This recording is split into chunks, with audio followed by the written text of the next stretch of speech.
Also, Achtung, fertig, los! So, aber das ist eine super Sache. Leg die Scheibe, geh der Bügel. Zack, zack, ne? Ha, ne? War doch schnell, oder? Nächste. Weg mit den Scheißdreck. So. Ein dunkelblaues Sakko. Weg, den hat den Dreckeszeit. So, da.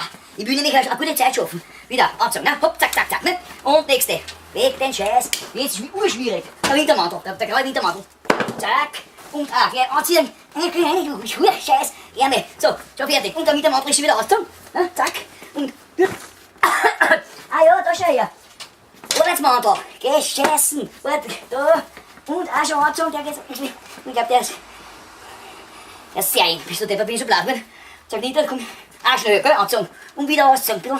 Diese Huren, gut, dass die Knebel zu. So, was hab ich da noch? Ja, auch nicht schlecht. Scheiße, du.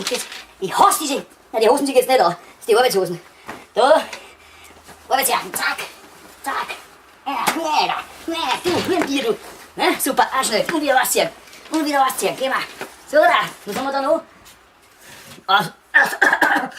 Ja. Die habe ich schon seit 20 Jahren.